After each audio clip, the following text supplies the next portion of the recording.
Lyndon Baines Johnson, August 27, 1908 to January 22, 1973, often referred to by his initials LBJ, was an American politician who served as the 36th President of the United States from 1963 to 1969. Formerly the 37th Vice President of the United States from 1961 to 1963, he assumed the presidency following the assassination of President John F. Kennedy. A Democrat from Texas, Johnson also served as a United States Representative and as the Majority Leader in the United States Senate. Johnson is one of only 4 people who have served in all 4 federal elected positions. Born in a farmhouse in Stonewall, Texas, Johnson was a high school teacher and worked as a congressional aide before winning election to the House of Representatives in 1937. He won election to the Senate in 1948 and was appointed to the position of Senate Majority Whip in 1951. He became the Senate Minority Leader in 1953 and the Senate Majority Leader in 1955. He became known for his domineering personality and the Johnson treatment, his aggressive coercion of powerful politicians to advance legislation.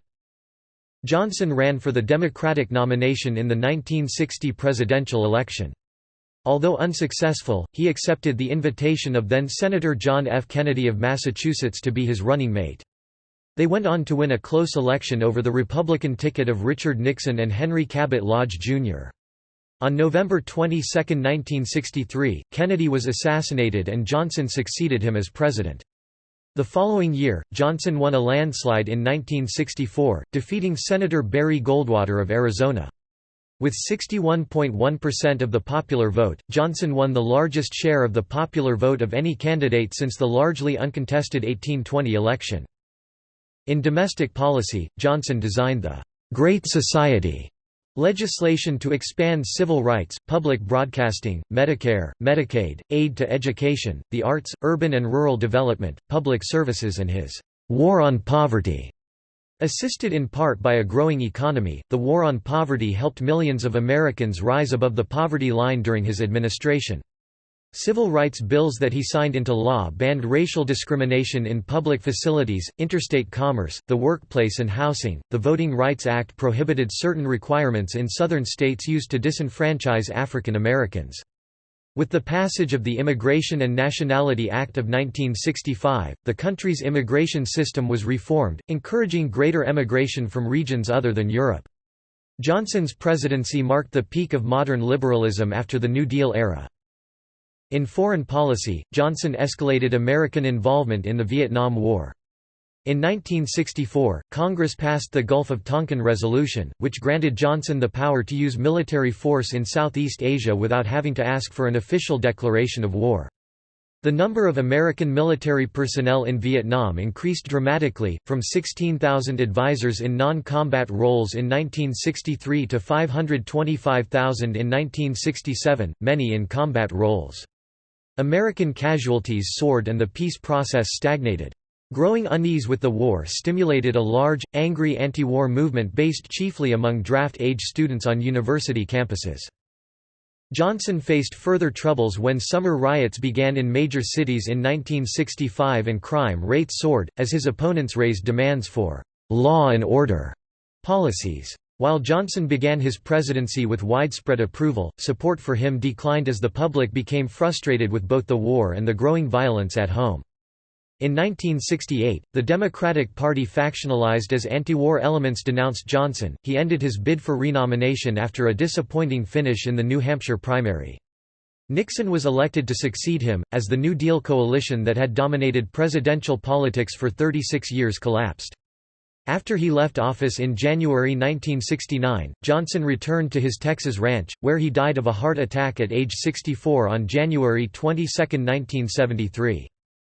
Johnson is ranked favorably by many historians because of his domestic policies and the passage of many major laws that affected civil rights, gun control, wilderness preservation, and Social Security, although he has also drawn substantial criticism for his escalation of the Vietnam War. Early years. Lyndon Baines Johnson was born on August 27, 1908, near Stonewall, Texas, in a small farmhouse on the Pedernales River. He was the oldest of 5 children born to Samuel Ely Johnson Jr. and Rebecca Baines. Johnson had 1 brother, Sam Houston Johnson, and 3 sisters, Rebecca, Josepha, and Lucia. The nearby small town of Johnson City, Texas, was named after LBJ's cousin, James Polk Johnson, whose forebears had moved west from Georgia. Johnson had English, German, and Ulster Scots ancestry. His patrilineal descent traces back to John Johnson, born in Dumfriesshire, Scotland in 1590. He was maternally descended from pioneer Baptist clergyman George Washington Baines, who pastored 8 churches in Texas, as well as others in Arkansas and Louisiana. Baines, the grandfather of Johnson's mother, was also the president of Baylor University during the American Civil War. Johnson's grandfather, Samuel Ely Johnson Sr., was raised as a Baptist and for a time was a member of the Christian Church, Disciples of Christ. In his later years, the grandfather became a Christadelphian. Johnson's father also joined the Christadelphian Church toward the end of his life. Later, as a politician, Johnson was influenced in his positive attitude toward Jews by the religious beliefs that his family, especially his grandfather, had shared with him. See Operation Texas. Johnson's favorite Bible verse came from the King James Version of Isaiah chapter 1 verse 18, "Come now, and let us reason together." In school, Johnson was an awkward, talkative youth who was elected president of his 11th grade class. He graduated in 1924 from Johnson City High School, where he participated in public speaking, debate, and baseball. At age 15, Johnson was the youngest member of his class. Pressured by his parents to attend college, he enrolled at a sub-college of Southwest Texas State Teachers College (SWTSTC) in the summer of 1924, where students from unaccredited high schools could take the 12th grade courses needed for admission to college.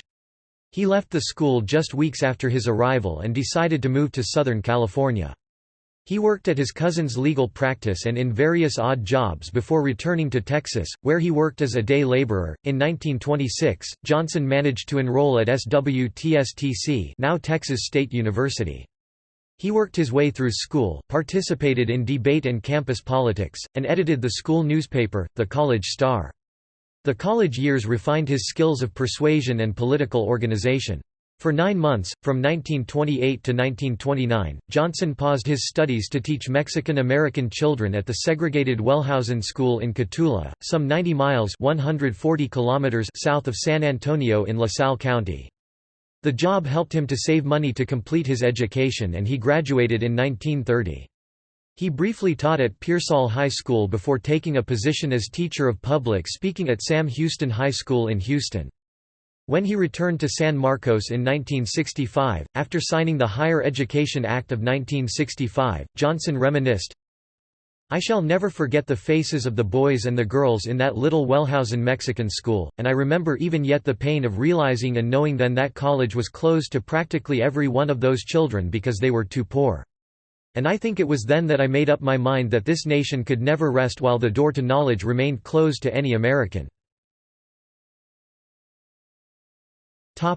Entry into politics.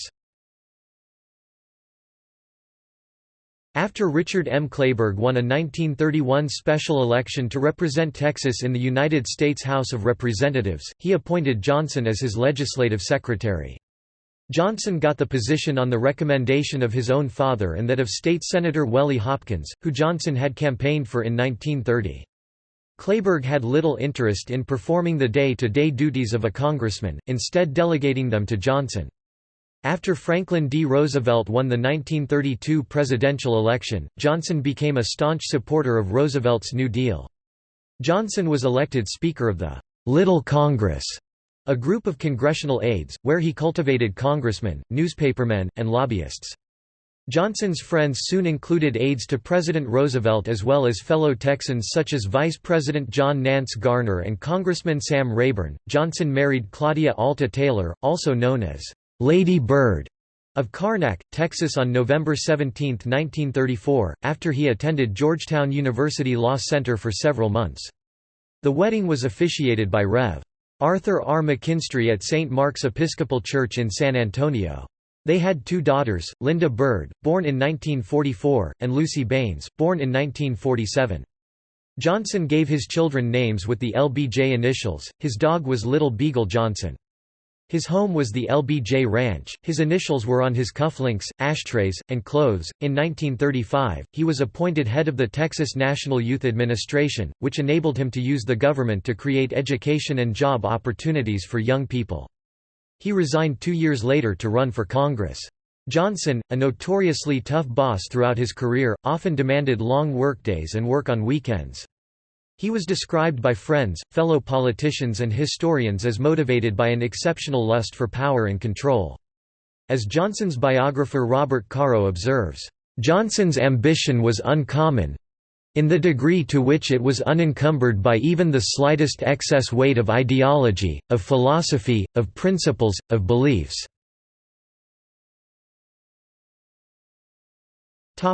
Career in U.S. House of Representatives 1937 to 1949. In 1937, Johnson successfully campaigned in a special election for Texas's 10th congressional district, that covered Austin and the surrounding hill country. He ran on a New Deal platform and was effectively aided by his wife.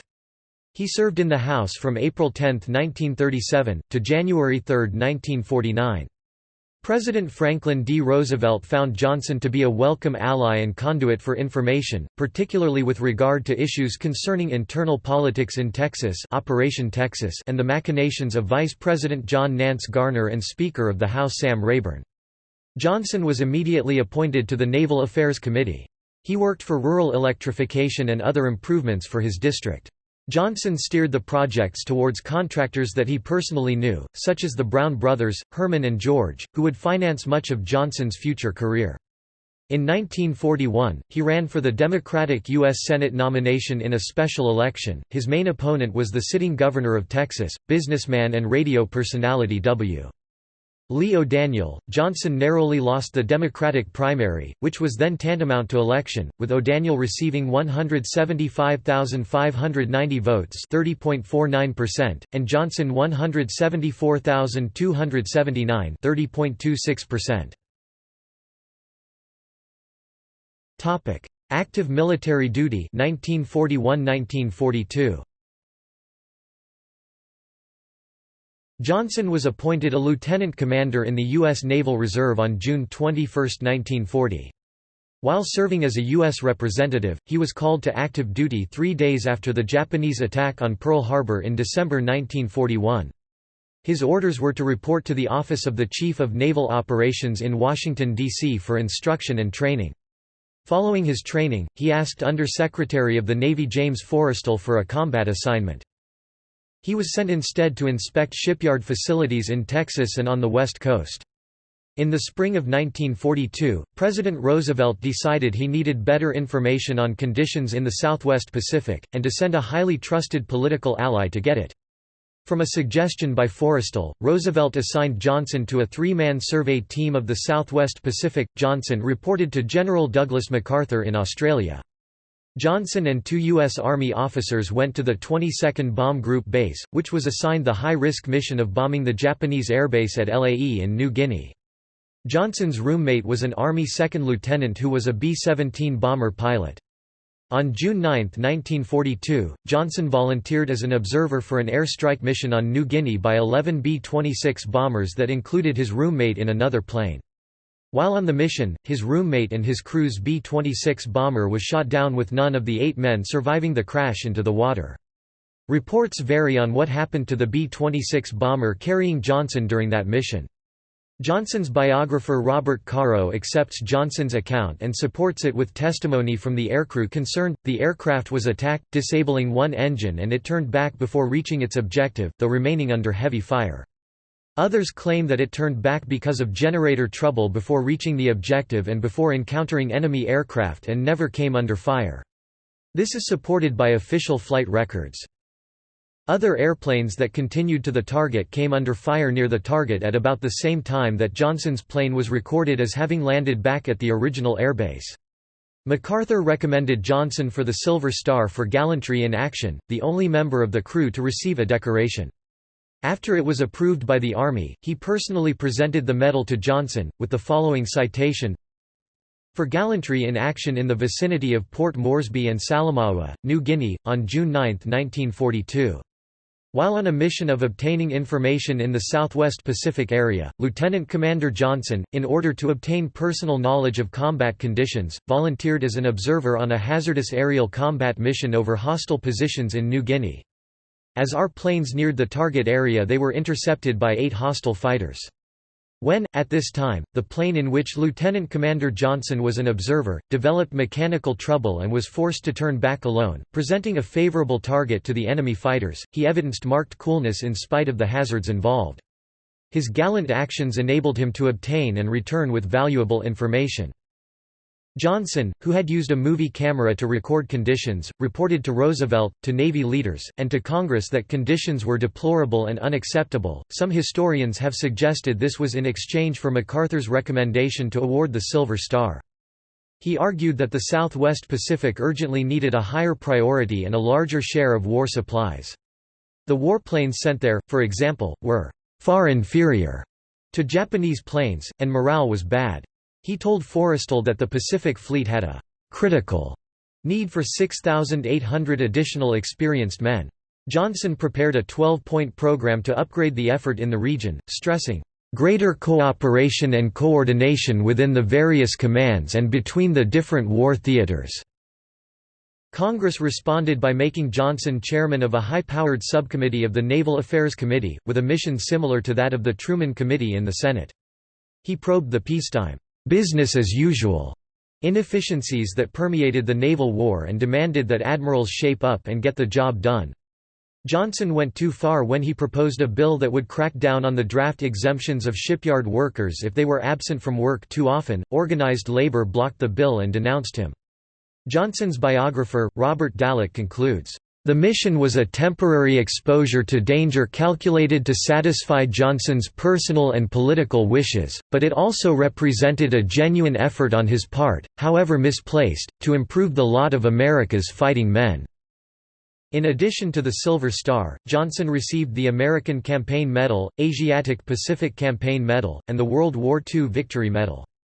He was released from active duty on July 17, 1942 and remained in the Navy Reserve, later promoted to commander on October 19, 1949 effective June 2, 1948. He resigned from the Navy Reserve effective January 18, 1964. Career in U.S. Senate 1949 to 1961. Contested 1948 election.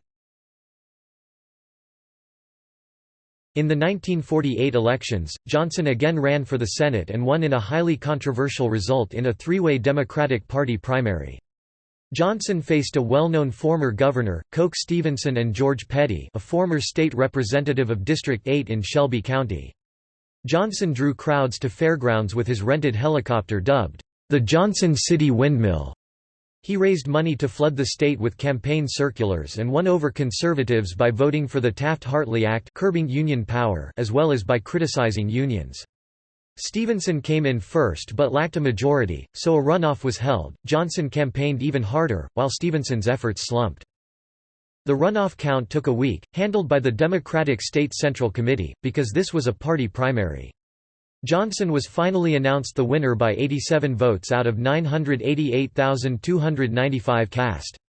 The committee voted to certify Johnson's nomination by a majority of 29 to 28, with the last vote cast on Johnson's behalf by Temple, Texas, publisher Frank W. Mayborn.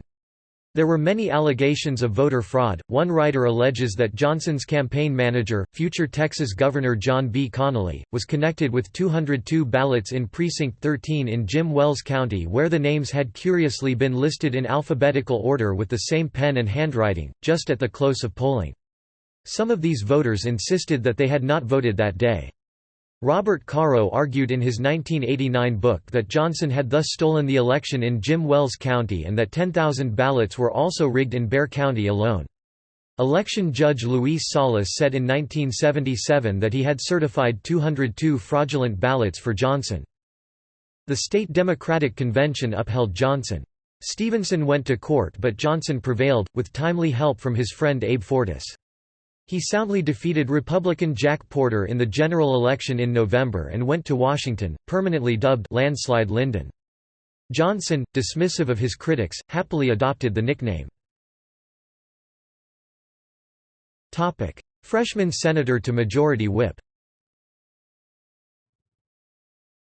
Once in the Senate, Johnson was known among his colleagues for his highly successful courtships of older senators, especially Senator Richard Russell, Democrat from Georgia, the leader of the conservative coalition and arguably the most powerful man in the Senate.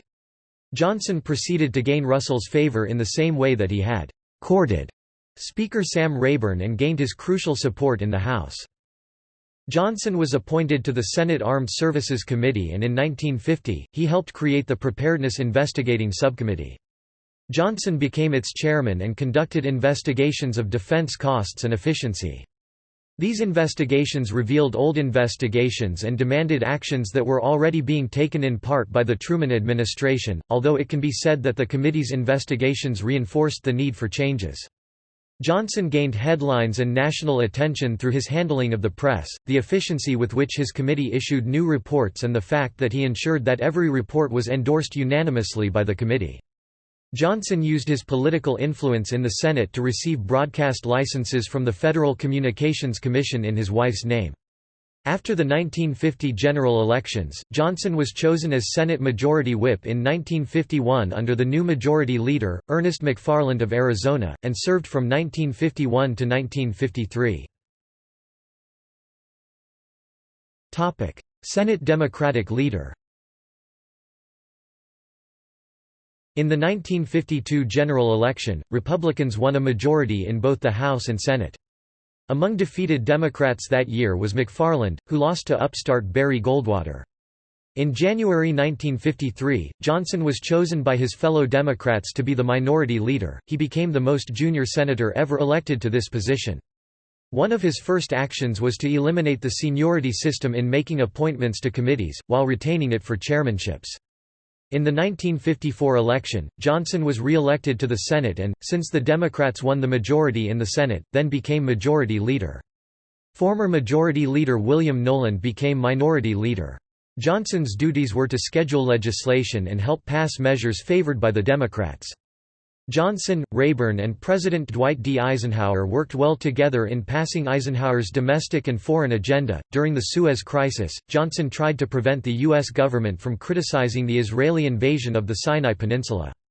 Along with the rest of the nation, Johnson was appalled by the threat of possible Soviet domination of spaceflight implied by the launch of the first artificial Earth satellite Sputnik 1 and used his influence to ensure passage of the 1958 National Aeronautics and Space Act, which established the civilian space agency NASA. Historians Caro and Dallek consider Lyndon Johnson the most effective Senate Majority Leader in history. He was unusually proficient at gathering information. One biographer suggests he was the greatest intelligence gatherer Washington has ever known, discovering exactly where every senator stood on issues, his philosophy and prejudices, his strengths and weaknesses, and what it took to get his vote. Robert Baker claimed that Johnson would occasionally send senators on NATO trips in order to avoid their dissenting votes. Central to Johnson's control was the treatment, described by two journalists. The treatment could last 10 minutes or 4 hours. It came, enveloping its target, at the Johnson Ranch swimming pool, in one of Johnson's offices, in the Senate cloakroom, on the floor of the Senate itself—wherever Johnson might find a fellow senator within his reach. Its tone could be supplication, accusation, cajolery, exuberance, scorn, tears, complaint and the hint of threat. It was all of these together. It ran the gamut of human emotions. Its velocity was breathtaking and it was all in one direction. Interjections from the target were rare. Johnson anticipated them before they could be spoken. He moved in close, his face a scant millimeter from his target, his eyes widening and narrowing, his eyebrows rising and falling. From his pockets poured clippings, memos, statistics. Mimicry, humor, and the genius of analogy made the treatment an almost hypnotic experience and rendered the target stunned and helpless. A 60-cigarette-per-day smoker, Johnson suffered a near-fatal heart attack on July 2, 1955. He abruptly gave up smoking as a result and, with only a couple of exceptions, did not resume the habit until he left the White House on January 20, 1969. Johnson announced he would remain as his party's leader in the Senate on New Year's Eve 1955, his doctors reporting he had made a most satisfactory recovery since his heart attack 5 months prior. Campaigns of 1960. Johnson's success in the Senate rendered him a potential Democratic presidential candidate. He had been the favorite son candidate of the Texas delegation at the party's national convention in 1956 and appeared to be in a strong position to run for the 1960 nomination. Jim Rowe repeatedly urged Johnson to launch a campaign in early 1959, but Johnson thought it better to wait, thinking that John Kennedy's efforts would create a division in the ranks which could then be exploited. Rowe finally joined the Humphrey campaign in frustration, another move which Johnson thought played into his own strategy. Candidacy for president. Johnson made a late entry into the campaign in July 1960 which, coupled with a reluctance to leave Washington, allowed the rival Kennedy campaign to secure a substantial early advantage among Democratic state party officials. Johnson underestimated Kennedy's endearing qualities of charm and intelligence, as compared to his own reputation as the more crude and wheeling-dealing, landslide Lyndon. Caro suggests that Johnson's hesitancy was the result of an overwhelming fear of failure. Johnson attempted in vain to capitalize on Kennedy's youth, poor health, and failure to take a position regarding Joseph McCarthy. He had formed a Stop Kennedy coalition with Adlai Stevenson, Stuart Symington, and Hubert Humphrey, but it proved a failure. Johnson received 409 votes on the only ballot at the Democratic Convention to Kennedy's 806, and so the convention nominated Kennedy. Tip O'Neill was a representative from Kennedy's home state of Massachusetts at that time, and he recalled that Johnson approached him at the convention and said, "Tip, I know you have to support Kennedy at the start, but I'd like to have you with me on the second ballot." O'Neill replied, "Senator, there's not going to be any second ballot." Vice presidential nomination. According to Kennedy's special counsel Maya Feldman and to Kennedy himself, it is impossible to reconstruct the precise manner in which Johnson's vice presidential nomination ultimately took place. Kennedy did realize that he could not be elected without support of traditional Southern Democrats, most of whom had backed Johnson. Nevertheless, labor leaders were unanimous in their opposition to Johnson. AFL-CIO President George Meany called Johnson, "the arch-foe of labor," while Illinois AFL-CIO President Reuben Soderstrom asserted Kennedy had "made chumps out of leaders of the American labor movement." After much back and forth with party leaders and others on the matter, Kennedy did offer Johnson the vice presidential nomination at the Los Angeles Biltmore Hotel at 10:15 a.m. on July 14, the morning after he was nominated, and Johnson accepted.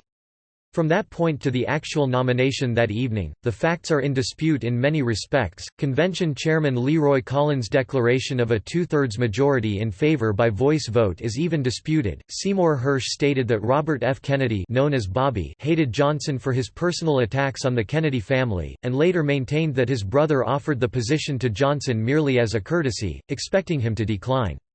Arthur M. Schlesinger Jr. concurred with Robert Kennedy's version of events, and put forth that John Kennedy would have preferred Stuart Symington as his running mate, alleging that Johnson teamed with House Speaker Sam Rayburn and pressured Kennedy to favor Johnson.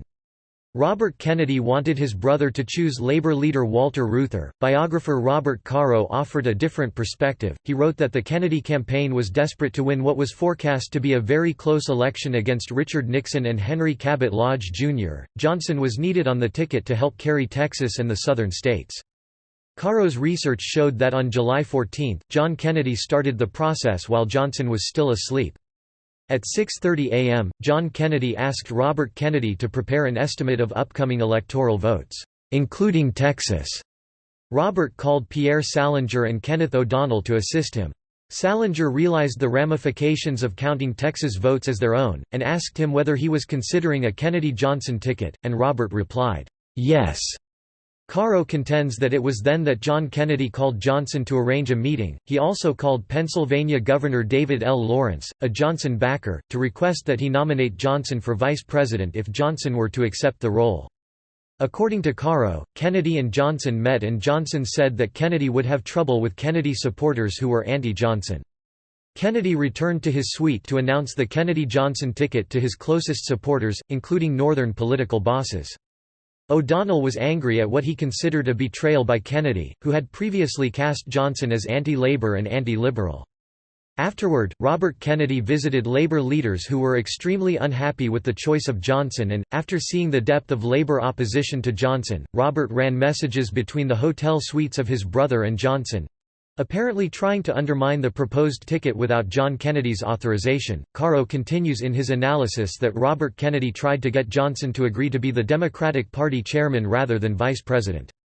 Johnson refused to accept a change in plans unless it came directly from John Kennedy. Despite his brother's interference, John Kennedy was firm that Johnson was who he wanted as running mate. He met with staffers such as Larry O'Brien, his national campaign manager, to say that Johnson was to be vice president. O'Brien recalled later that John Kennedy's words were wholly unexpected, but that after a brief consideration of the electoral vote situation, he thought, "It was a stroke of genius."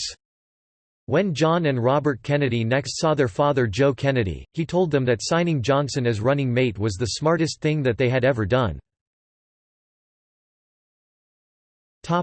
Re-election to U.S. Senate.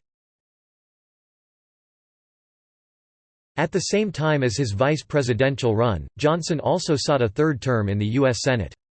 According to Robert Caro, on November 8, 1960, Lyndon Johnson won election for both the vice presidency of the United States, on the Kennedy-Johnson ticket, and for a third term as senator. He had Texas law changed to allow him to run for both offices.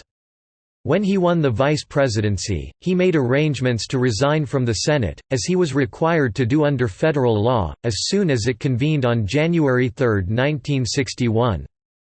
In 1988, Lloyd Bentsen, the vice presidential running mate of Democratic presidential candidate Michael Dukakis, and a senator from Texas, took advantage of Lyndon's law and was able to retain his seat in the Senate despite Dukakis' loss to George H. W. Bush.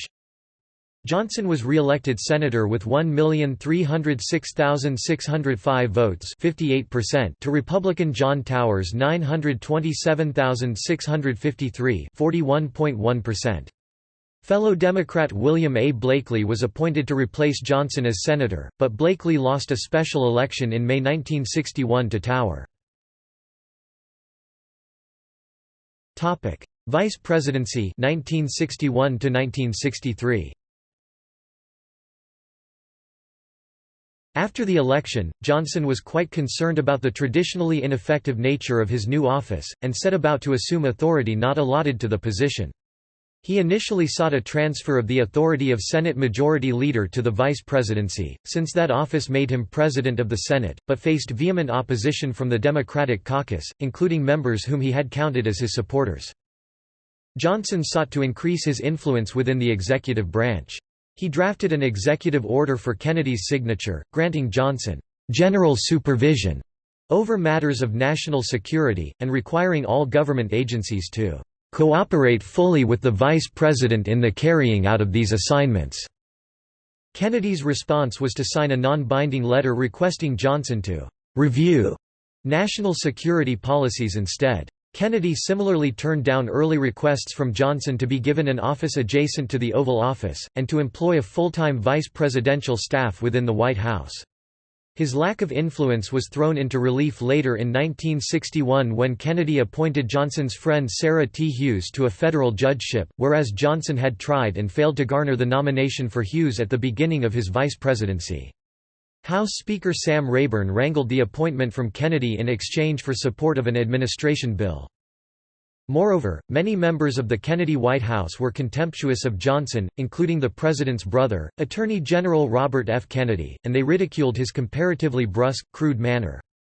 Congressman Tip O'Neill recalled that the Kennedy men had a disdain for Johnson that they didn't even try to hide. They actually took pride in snubbing him.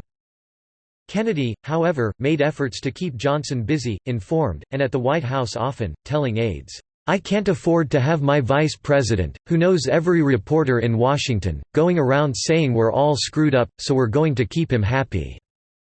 Kennedy appointed him to jobs such as head of the President's Committee on Equal Employment Opportunities, through which he worked with African Americans and other minorities.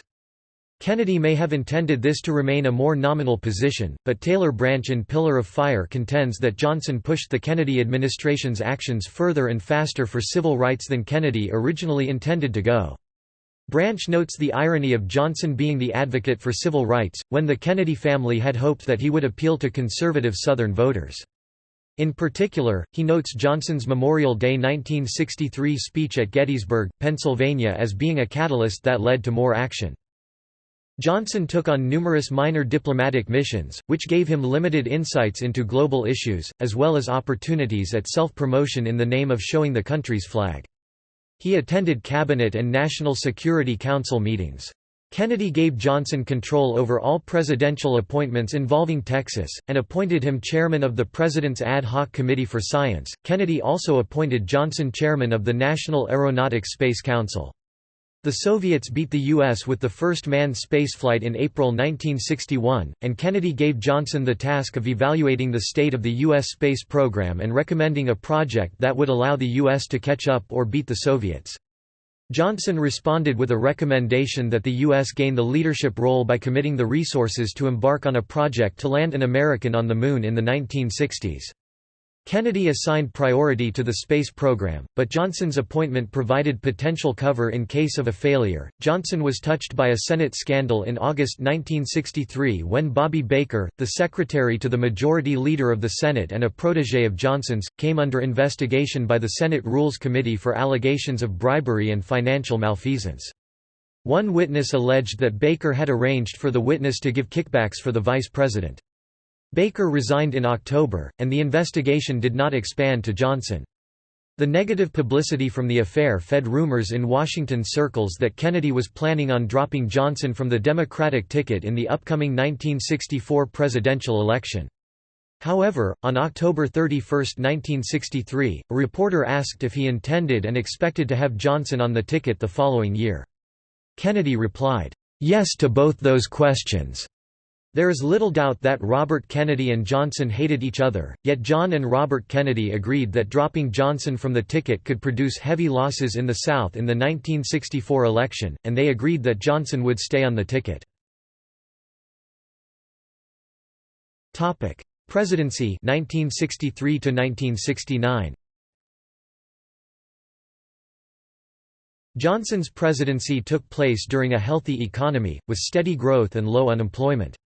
Regarding the rest of the world, there were no serious controversies with major countries. Attention therefore focused on domestic policy, and, after 1966, on the Vietnam War. Succession. Johnson was quickly sworn in as president on Air Force One in Dallas on November 22, 1963, just 2 hours and 8 minutes after John F. Kennedy was assassinated, amid suspicions of a conspiracy against the government. He was sworn in by U.S. District Judge Sarah T. Hughes, a family friend. In the rush, a Bible was not at hand, so Johnson took the oath of office using a Roman Catholic missal from President Kennedy's desk. Cecil Stoughton's iconic photograph of Johnson taking the presidential oath of office as Mrs. Kennedy looks on as the most famous photo ever taken aboard a presidential aircraft. Johnson was convinced of the need to make an immediate transition of power after the assassination to provide stability to a grieving nation in shock. He and the Secret Service were concerned that he could also be a target of a conspiracy, and felt compelled to rapidly remove the new president from Dallas and return him to Washington. This was greeted by some with assertions that Johnson was in too much haste to assume power. In the days following the assassination, Lyndon B. Johnson made an address to Congress saying that, "No memorial oration or eulogy could more eloquently honor President Kennedy's memory than the earliest possible passage of the Civil Rights Bill for which he fought so long." The wave of national grief following the assassination gave enormous momentum to Johnson's promise to carry out Kennedy's plans and his policy of seizing Kennedy's legacy to give momentum to his legislative agenda. On November 29, 1963, just 1 week after Kennedy's assassination, Johnson issued an executive order to rename NASA's Apollo Launch Operations Center and the NASA, Air Force Cape Canaveral launch facilities as the John F. Kennedy Space Center.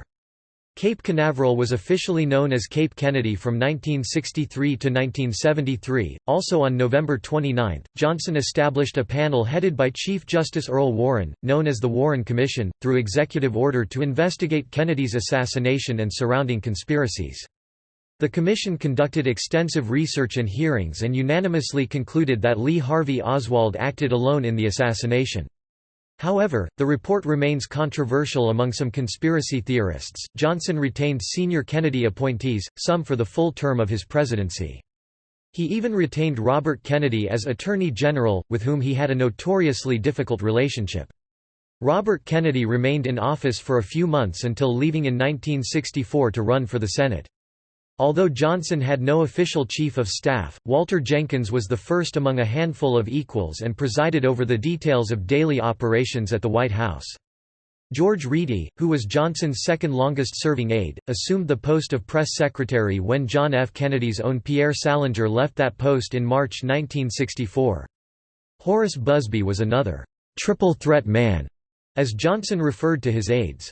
He served primarily as a speech writer and political analyst. Bill Moyers was the youngest member of Johnson's staff. He handled scheduling and speechwriting part-time. Legislative initiatives. The new president thought it advantageous to quickly pursue one of Kennedy's primary legislative goals—a tax cut. Johnson worked closely with Harry F. Byrd of Virginia to negotiate a reduction in the budget below $100 billion in exchange for what became overwhelming Senate approval of the Revenue Act of 1964. Congressional approval followed at the end of February, and facilitated efforts to follow on civil rights. In late 1963, Johnson also launched the initial offensive of his war on poverty, recruiting Kennedy relative Sergeant Shriver, then head of the Peace Corps, to spearhead the effort. In March 1964, LBJ sent to Congress the Economic Opportunity Act, which created the Job Corps and the Community Action Program, designed to attack poverty locally. The act also created VISTA, Volunteers in Service to America, a domestic counterpart to the Peace Corps. Civil rights movement. President Kennedy had submitted a civil rights bill to Congress in June 1963, which was met with strong opposition. Johnson renewed the effort and asked Bobby Kennedy to spearhead the undertaking for the administration on Capitol Hill. This provided adequate political cover for Johnson should the effort fail, but if it were successful, Johnson would receive ample credit. Historian Robert Caro notes that the bill Kennedy had submitted was facing the same tactics that prevented the passage of civil rights bills in the past. Southern congressmen and senators used congressional procedure to prevent it from coming to a vote. In particular, they held up all of the major bills Kennedy had proposed and that were considered urgent, especially the tax reform bill, in order to force the bill supporters to pull it. Johnson was quite familiar with the procedural tactic, as he played a role in a similar tactic against a civil rights bill that Harry Truman had submitted to Congress 15 years earlier. In that fight, a rent control renewal bill was held up until the civil rights bill was withdrawn. Believing that the current course meant that the Civil Rights Act would suffer the same fate, he adopted a different strategy from that of Kennedy, who had mostly removed himself from the legislative process. By tackling the tax cut first, the previous tactic was eliminated. Passing the Civil Rights Bill in the House required getting it through the Rules Committee, which had been holding it up in an attempt to kill it. Johnson decided on a campaign to use a discharge petition to force it onto the House floor. Facing a growing threat that they would be bypassed, the House Rules Committee approved the bill and moved it to the floor of the full House, which passed it shortly thereafter by a vote of 290 to 110. In the Senate, since the tax bill had passed 3 days earlier, the anti-civil rights senators were left with the filibuster as their only remaining tool. Overcoming the filibuster required the support of over 20 Republicans, who were growing less supportive due to the fact that their party was about to nominate for president a candidate who opposed the bill. According to Caro, it was ultimately Johnson's ability to convince Republican leader Everett Dirksen to support the bill that amassed the necessary Republican votes to overcome the filibuster in March 1964. After 75 hours of debate, the bill passed the Senate by a vote of 71 to 29. Johnson signed the Fortified Civil Rights Act of 1964 into law on July 2. Legend has it that the evening after signing the bill, Johnson told an aide, "I think we just delivered the South to the Republican Party for a long time to come." Anticipating a coming backlash from Southern whites against Johnson's Democratic Party, biographer Randall B. Woods has argued that Johnson effectively used appeals to Judeo-Christian ethics to garner support for the civil rights law. Woods writes that Johnson undermined the Southern filibuster against the bill. LBJ wrapped white America in a moral straitjacket. How could individuals who fervently, continuously, and overwhelmingly identified themselves with a merciful and just God continue to condone racial discrimination, police brutality, and segregation? Where in the Judeo-Christian ethic was their justification for killing young girls in a church in Alabama, denying an equal education to black children, barring fathers and mothers from competing for jobs that would feed and clothe their families? Was Jim Crow to be America's response to godless communism? Woods states that Johnson's religiosity ran deep. At 15 he joined the Disciples of Christ, or Christian, church and would forever believe that it was the duty of the rich to care for the poor, the strong to assist the weak, and the educated to speak for the inarticulate. Johnson shared the beliefs of his mentor, FDR, in that he paired liberal values to religious values, believing that freedom and social justice served both God and man. The Great Society. Johnson wanted a catchy slogan for the 1964 campaign to describe his proposed domestic agenda for 1965. Eric Goldman, who joined the White House in December of that year, thought Johnson's domestic program was best captured in the title of Walter Lippmann's book, The Good Society. Richard Goodwin tweaked it to The Great Society and incorporated this in detail as part of a speech for Johnson in May 1964 at the University of Michigan. It encompassed movements of urban renewal, modern transportation, clean environment, anti-poverty, healthcare reform, crime control, and educational reform. 1964 presidential election. In spring 1964, Johnson did not look optimistically upon the prospect of being elected president in his own right. A pivotal change took place in April when he assumed personal management of negotiations between the Railroad Brotherhood and the railroad industry over the issue of featherbedding. Johnson emphasized to the parties the potential impact upon the economy of a strike. After considerable horse trading, especially with the carriers who won promises from the president for greater freedom in setting rights and more liberal depreciation allowances by the IRS, Johnson got an agreement. This substantially boosted his self-confidence as well as his image. That same year, Robert F. Kennedy was widely considered an impeccable choice to run as Johnson's vice presidential running mate, but Johnson and Kennedy however had never liked one another, and Johnson, afraid that Kennedy would be credited with his election as president, abhorred the idea and opposed it at every turn. Kennedy was himself undecided about the position and, knowing that the prospect rankled Johnson, was content in refusing to eliminate himself from consideration. Ultimately, Goldwater's poor polling numbers degraded any dependence Johnson might have had on Kennedy as his running mate. Hubert Humphrey's selection as vice president then became a foregone conclusion, and was thought to strengthen Johnson in the Midwest and industrial Northeast. Johnson, knowing full well the degree of frustration inherent in the office of vice president, put Humphrey through a gauntlet of interviews to guarantee his absolute loyalty, and having made the decision, he kept the announcement from the press until the last moment to maximize media speculation and coverage. In preparation for the Democratic Convention, Johnson requested the FBI send a squad of 30 agents to cover convention activities. The objective of the squad was to inform the White House staff of any disruptive activities on the floor. The squad's focus narrowed upon the Mississippi Freedom Democratic Party (MFDP) delegation, which sought to displace the white segregationist delegation regularly selected in the state. The squad's activities also included wiretaps of Martin Luther King's room as well as the Student Nonviolent Coordinating Committee (SNCC) and the Congress of Racial Equality (CORE).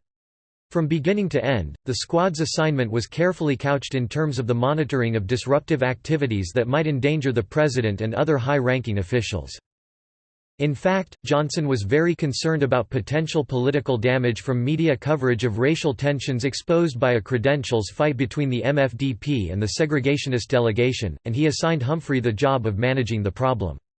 The convention's Credentials Committee declared that 2 MFDP delegates in the delegation be seated as observers and agreed to bar future delegations from states where any citizens are deprived of the right to vote by reason of their race or color. The MFDP rejected the committee's ruling. The convention became the apparent personal triumph that Johnson craved, but a sense of betrayal caused by the marginalization of the MFDP would trigger disaffection with Johnson and the Democratic Party from the left. SNCC chairman John Lewis would call it a turning point in the civil rights movement. Early in the 1964 presidential campaign, Barry Goldwater appeared to be a strong contender, with strong support from the South, which threatened Johnson's position as he had predicted in reaction to the passage of the Civil Rights Act. However, Goldwater lost momentum as his campaign progressed. On September 7, 1964, Johnson's campaign managers broadcast the Daisy ad. It portrayed a little girl picking petals from a daisy, counting up to 10. Then a baritone voice took over, counted down from 10 to 0, and the visual showed the explosion of a nuclear bomb. The message conveyed was that electing Goldwater president held the danger of a nuclear war. Goldwater's campaign message was best symbolized by the bumper sticker displayed by supporters claiming, "In your heart, you know he's right."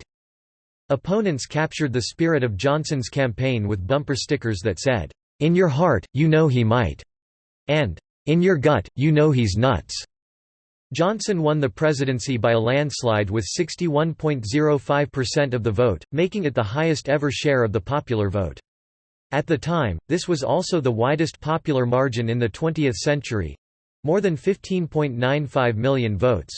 This was later surpassed by incumbent President Nixon's victory in 1972. In the Electoral College, Johnson defeated Goldwater by a margin of 486 to 52. Johnson won 44 states, compared to Goldwater's 6. Voters also gave Johnson the largest majorities in Congress since FDR's election in 1936—a Senate with a 68-32 majority and a House with a 295-140 Democratic margin. Voting Rights Act. Johnson began his elected presidential term with similar motives as he had upon succeeding to the office, ready to "carry forward the plans and programs of John Fitzgerald Kennedy. Not because of our sorrow or sympathy, but because they are right." He was reticent to push Southern congressmen even further after passage of the Civil Rights Act of 1964 and suspected their support may have been temporarily tapped out. Nevertheless, the Selma to Montgomery marches in Alabama led by Martin Luther King ultimately led Johnson to initiate debate on a voting rights bill in February 1965. Johnson gave a congressional speech. Dalek considers it his greatest—in which he said, "Rarely at any time does an issue lay bare the secret heart of America itself.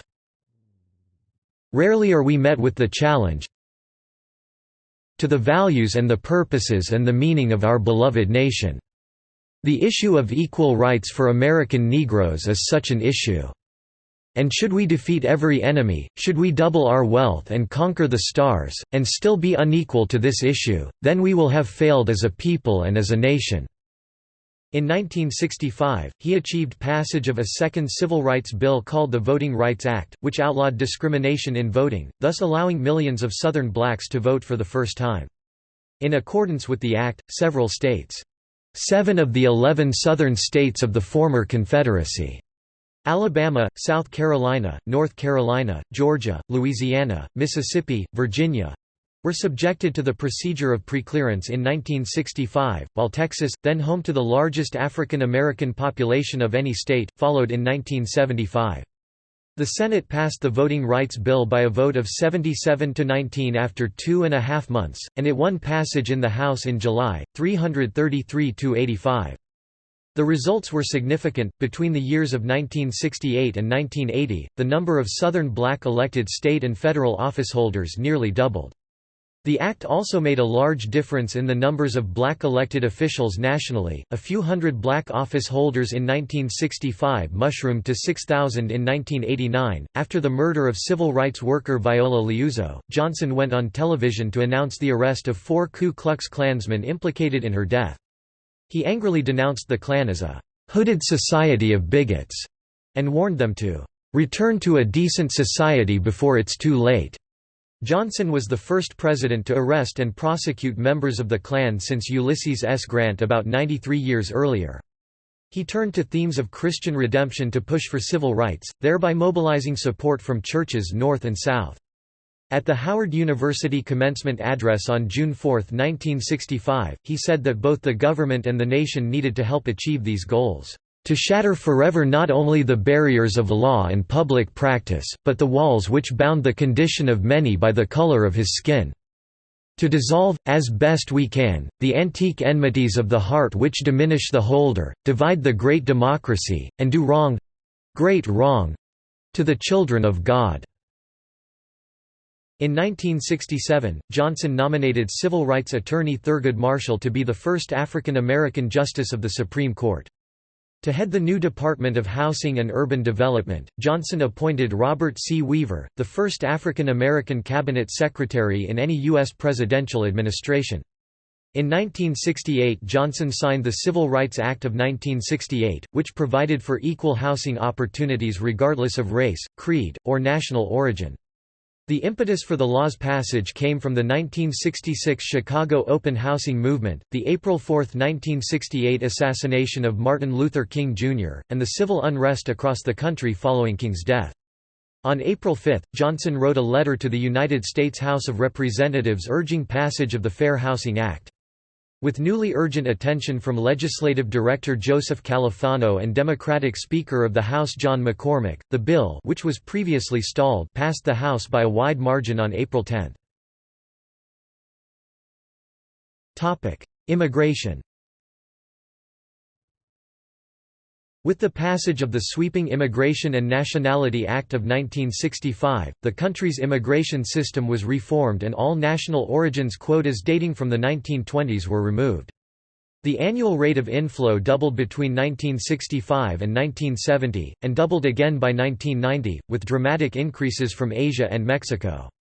Scholars give Johnson little credit for the law, which was not one of his priorities. He had supported the McCarran-Walters Act of 1952 that was unpopular with reformers. Topic: Federal funding for education. Johnson, whose own ticket out of poverty was a public education in Texas, fervently believed that education was a cure for ignorance and poverty, and was an essential component of the American dream, especially for minorities who endured poor facilities and tight-fisted budgets from local taxes. He made education the top priority of the Great Society agenda, with an emphasis on helping poor children. After the 1964 landslide brought in many new liberal congressmen, LBJ launched a legislative effort which took the name of the Elementary and Secondary Education Act of 1965. The bill sought to double federal spending on education from $4 billion to $8 billion, with considerable facilitating by the White House. It passed the House by a vote of 263 to 153 on March 26, and then it remarkably passed without change in the Senate, by 73 to 8, without going through the usual conference committee.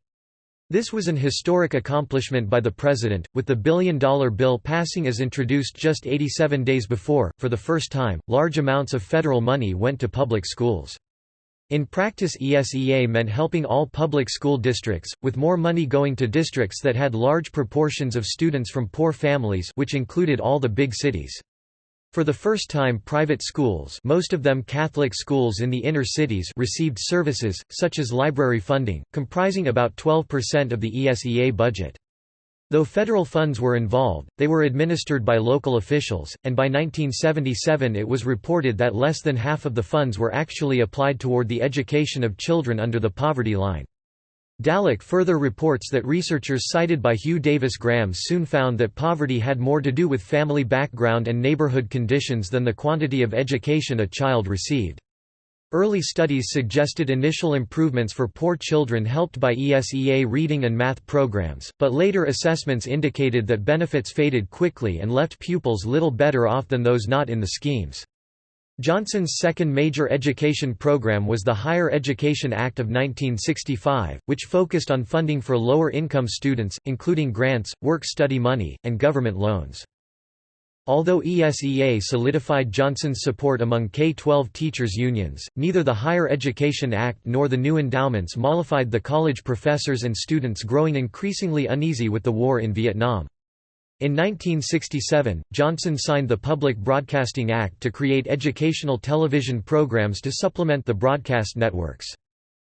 In 1965, Johnson also set up the National Endowment for the Humanities and the National Endowment for the Arts, to support academic subjects such as literature, history, and law, and arts such as music, painting, and sculpture as the WPA once did. War on poverty and healthcare reform. In 1964, at Johnson's request, Congress passed the Revenue Act of 1964 and the Economic Opportunity Act, as part of the war on poverty. Johnson set in motion legislation creating programs such as Head Start, food stamps and work-study. During Johnson's years in office, national poverty declined significantly, with the percentage of Americans living below the poverty line dropping from 23% to 12%. Johnson took an additional step in the war on poverty with an urban renewal effort, presenting to Congress in January 1966 the Demonstration Cities Program. To be eligible, a city would need to demonstrate its readiness to arrest blight and decay and make substantial impact on the development of its entire city. Johnson requested an investment of $400 million per year totaling $2.4 billion. In the fall of 1966 the Congress passed a substantially reduced program costing $900 million, which Johnson later called the Model Cities Program. Changing the name had little effect on the success of the bill. The New York Times wrote 22 years later that the program was for the most part a failure. Johnson's initial effort to improve healthcare was the creation of the Commission on Heart Disease, Cancer and Strokes (HDCS). Combined, these diseases accounted for 71% of the nation's deaths in 1962. To enact recommendations of the Commission, Johnson asked Congress for funds to set up the Regional Medical Program (RMP), to create a network of hospitals with federally funded research and practice. Congress passed a significantly watered-down version. As a backup position, in 1965 Johnson turned his focus to hospital insurance for the aged under Social Security. The key player in initiating this program, named Medicare, was Wilbur Mills, chairman of the House Ways and Means Committee. In order to reduce Republican opposition, Mills suggested that Medicare be fashioned as a three-layer cake: hospital insurance under Social Security, a voluntary insurance program for doctor visits, and an expanded medical welfare program for the poor, known as Medicaid. The bill passed the House by a margin of 110 votes on April 8. The effort in the Senate was considerably more complicated, however. The Medicare bill passed Congress on July 28 after negotiation in a conference committee. Medicare now covers tens of millions of Americans. Johnson gave the first two Medicare cards to former President Harry S. Truman and his wife Bess after signing the Medicare bill at the Truman Library in Independence, Missouri. Transportation. In March 1965, Johnson sent to Congress a transportation message which included the creation of a new transportation department, which would include the Commerce Department's Office of Transportation, the Bureau of Public Roads, the Federal Aviation Agency, the Coast Guard, the Maritime Administration, the Civil Aeronautics Board and the Interstate Commerce Commission. The bill passed the Senate after some negotiation over navigation projects. In the House, passage required negotiation over maritime interests and the bill was signed October 15, 1965. Gun control. On October 22, 1968, Lyndon Johnson signed the Gun Control Act of 1968, one of the largest and farthest-reaching federal gun control laws in American history. Much of the motivation for this large expansion of federal gun regulations came as a response to the assassinations of John F. Kennedy, Robert F. Kennedy, and Martin Luther King, Jr. Space program. During Johnson's administration, NASA conducted the Gemini manned space program, developed the Saturn V rocket and its launch facility, and prepared to make the first manned Apollo program flights. On January 27, 1967, the nation was stunned when the entire crew of Apollo 1 was killed in a cabin fire during a spacecraft test on the launch pad, stopping Apollo in its tracks. Rather than appointing another Warren-style commission, Johnson accepted Administrator James E. Webb's request for NASA to do its own investigation, holding itself accountable to Congress and the President. Johnson maintained his staunch support of Apollo through congressional and press controversy, and the program recovered. The first two manned missions, Apollo 7 and the first manned flight to the Moon, Apollo 8, were completed by the end of Johnson's term. He congratulated the Apollo 8 crew, saying, "You've taken all of us, all over the world, into a new era." On July 16, 1969, Johnson attended the launch of the first moon landing mission Apollo 11, becoming the first former or incumbent U.S. president to witness a rocket launch. Urban riots. Major riots in black neighborhoods caused a series of long hot summers. They started with a violent disturbance in the Harlem riots in 1964, and the Watts district of Los Angeles in 1965, and extended to 1971. The momentum for the advancement of civil rights came to a sudden halt in the summer of 1965, with the riots in Watts. After 34 people were killed and $35 million, equivalent to $271.80 million in 2017, in property was damaged, the public feared an expansion of the violence to other cities, and so the appetite for additional programs in LBJ's agenda was lost. Newark burned in 1967, where 6 days of rioting left 26 dead, 1,500 injured, and the inner city a burned-out shell. In Detroit in 1967, Governor George Romney sent in 7,400 National Guard troops to quell fire bombings, looting, and attacks on businesses and on police. Johnson finally sent in federal troops with tanks and machine guns. Detroit continued to burn for 3 more days until finally 43 were dead, 2,250 were injured, 4,000 were arrested. Property damage ranged into the hundreds of millions.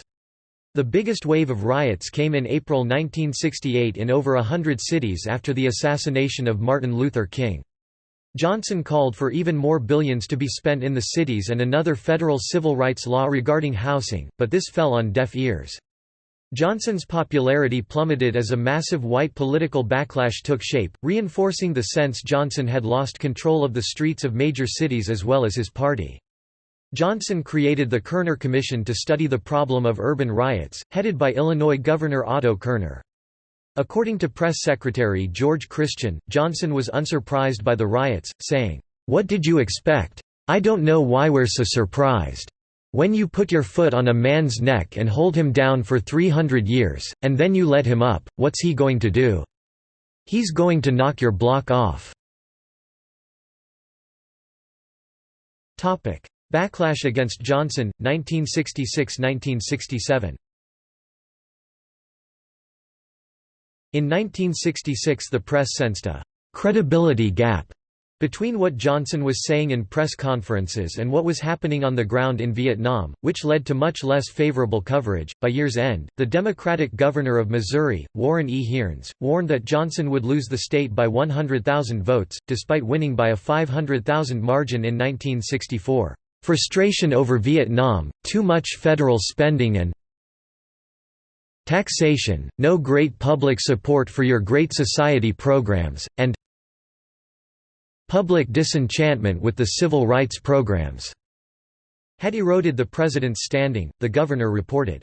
There were bright spots. In January 1967, Johnson boasted that wages were the highest in history, unemployment was at a 13-year low, and corporate profits and farm incomes were greater than ever. A 4.5% jump in consumer prices was worrisome, as was the rise in interest rates. Johnson asked for a temporary 6% surcharge in income taxes to cover the mounting deficit caused by increased spending.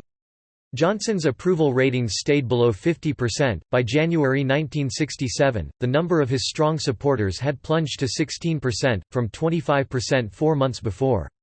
He ran about even with Republican George Romney in trial matchups that spring.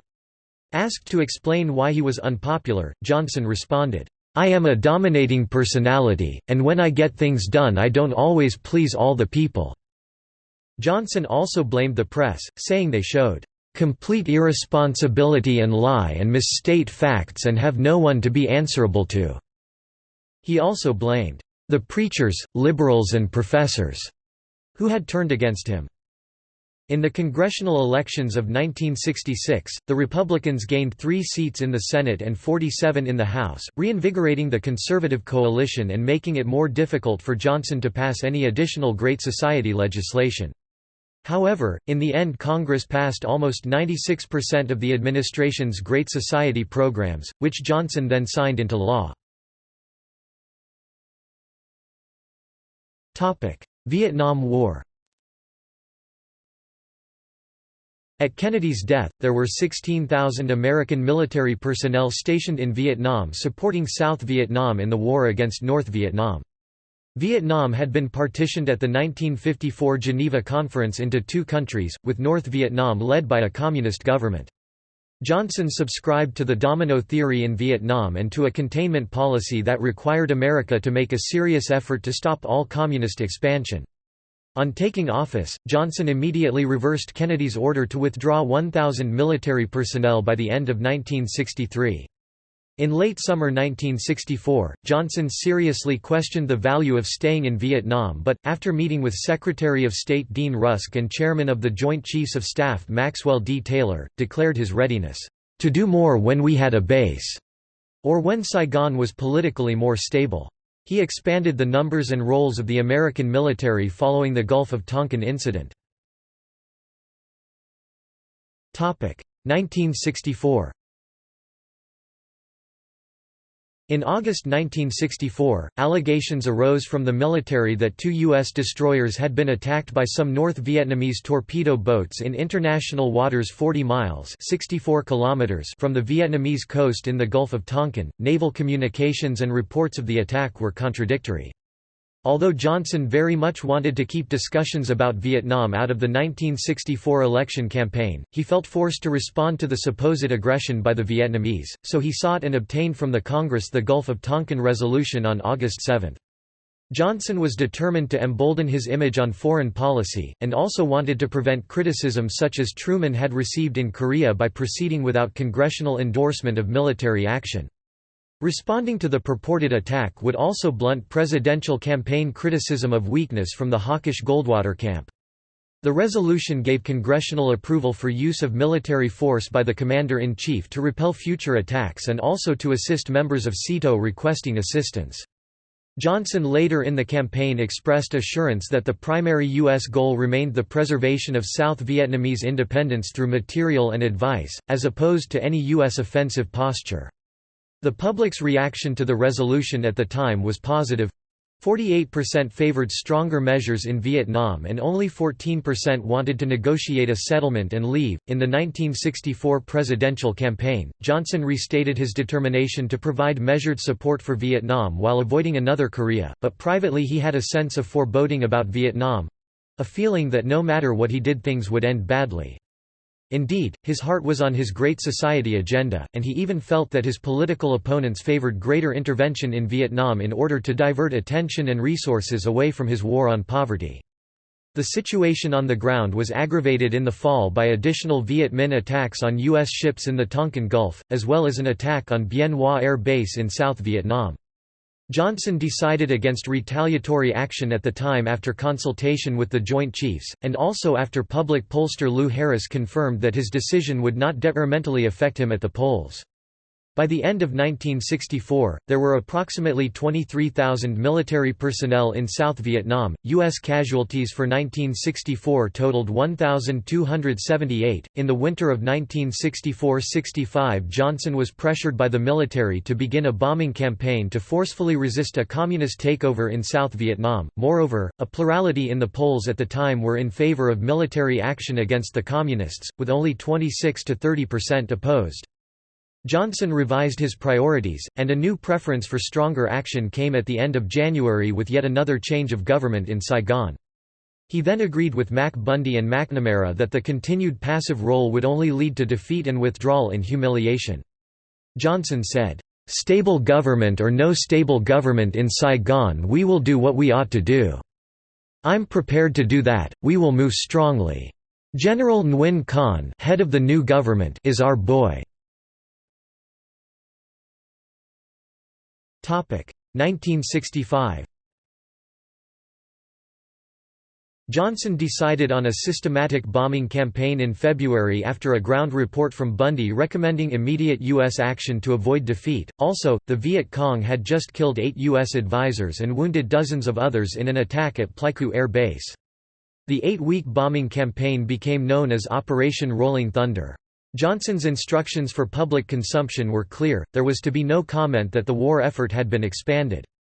Long-term estimates of the bombing campaign ranged from an expectation that Hanoi would rein in the Viet Cong to one of provoking Hanoi and the Viet Cong into an intensification of the war. But the short-term expectations were consistent that the morale and stability of the South Vietnamese government would be bolstered. By limiting the information given out to the public, and even to Congress, Johnson maximized his flexibility to change course. In March, Bundy began to urge the use of ground forces. Air operations alone, he counseled, would not stop Hanoi's aggression against the South. Johnson approved an increase in logistical troops of 18,000 to 20,000 and the deployment of 2 additional Marine battalions and a Marine Air Squadron, in addition to planning for the deployment of 2 more divisions. More significantly, he also authorized a change in mission from defensive to offensive operations. He nevertheless continued to insist that this was not to be publicly represented as a change in existing policy. By the middle of June, the total U.S. ground forces in Vietnam were increased to 82,000 or by 150%. That same month, Ambassador Taylor reported that the bombing offensive against North Vietnam had been ineffective, and that the South Vietnamese army was outclassed and in danger of collapse. General Westmoreland shortly thereafter recommended the President further increase ground troops from 82,000 to 175,000. After consulting with his principals, Johnson, desirous of a low profile, chose to announce at a press conference an increase to 125,000 troops, with additional forces to be sent later upon request. Johnson described himself at the time as boxed in by unpalatable choices—between sending Americans to die in Vietnam and giving in to the Communists. If he sent additional troops he would be attacked as an interventionist, and if he did not he thought he risked being impeached. He continued to insist that his decision did not imply any change in policy whatsoever. Of his desire to veil the decision, Johnson jested privately, "If you have a mother-in-law with only one eye, and she has it in the center of her forehead, you don't keep her in the living room." By October 1965 there were over 200,000 troops deployed in Vietnam. 1966. Public and political impatience with the war began to emerge in the spring of 1966, and Johnson's approval ratings reached a new low of 41%. Senator Richard Russell, chairman of the Armed Services Committee, reflected the national mood in June 1966 when he declared it was time to "get it over or get out." Johnson responded by saying to the press, "We are trying to provide the maximum deterrence that we can to communist aggression with a minimum of cost." Quote, in response to the intensified criticism of the war effort, Johnson raised suspicions of communist subversion in the country, and press relations became strained. Johnson's primary war policy opponent in Congress was the chairman of the Foreign Relations Committee, James William Fulbright, who convened a series of public hearings in February to question a range of experts on the progress of war. The persistent Johnson began to seriously consider a more focused bombing campaign against petroleum, oil and lubrication facilities in North Vietnam in hopes of accelerating victory. Humphrey, Rusk and McNamara all agreed, and the bombing began at the end of June. In July, polling results indicated that Americans favored the bombing campaign by a 5-to-1 margin. However, in August a Defense Department study indicated that the bombing campaign had little impact on North Vietnam. In the fall of 1966, multiple sources began to report that progress was being made against the North Vietnamese logistics and infrastructure. Johnson was urged from every corner to begin peace discussions. There was no shortage of peace initiatives. Nevertheless, among protesters, English philosopher Bertrand Russell attacked Johnson's policy as "a barbaric aggressive war of conquest", and in June he initiated the International War Crimes Tribunal as a means to condemn the American effort. The gap with Hanoi was an unbridgeable demand on both sides for a unilateral end to bombing and withdrawal of forces.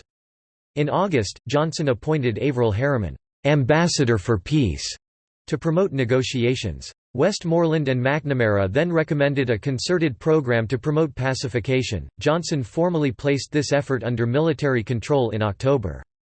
Also in October 1966, to reassure and promote his war effort, Johnson initiated a meeting with allies in Manila—the South Vietnamese, Thais, South Koreans, Filipinos, Australians and New Zealanders. The conference ended with pronouncements to stand fast against communist aggression and to promote ideals of democracy and development in Vietnam and across Asia. For Johnson it was a fleeting public relations success—confirmed by a 63% Vietnam approval rating in November. Nevertheless, in December Johnson's Vietnam approval rating was again back down in the 40s. LBJ had become anxious to justify war casualties, and talked of the need for decisive victory, despite the unpopularity of the cause. In a discussion about the war with former President Dwight Eisenhower on October 3, 1966, Johnson said he was "trying to win it just as fast as I can in every way that I know how," and later stated that he needed "all the help I can get." By year's end it was clear that current pacification efforts were ineffectual, as had been the air campaign. Johnson then agreed to McNamara's new recommendation to add 70,000 troops in 1967 to the 400,000 previously committed. While McNamara recommended no increase in the level of bombing, Johnson agreed with CIA recommendations to increase them. The increased bombing began despite initial secret talks being held in Saigon, Hanoi and Warsaw. While the bombing ended the talks, North Vietnamese intentions were not considered genuine. 1967. In January and February 1967, probes were made to assess North Vietnamese willingness to discuss peace, but they fell on deaf ears. Ho Chi Minh declared that the only solution was a unilateral withdrawal by the USA. Gallup poll taken in July 1967 showed 52% of the country disapproving of the president's handling of the war and only 34% thought progress was being made.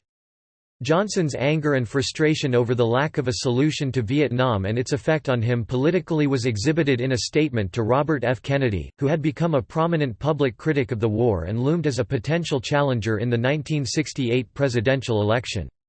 Johnson had just received several reports predicting military progress by the summer, and warned Kennedy, "I'll destroy you and every one of your Dove friends in 6 months."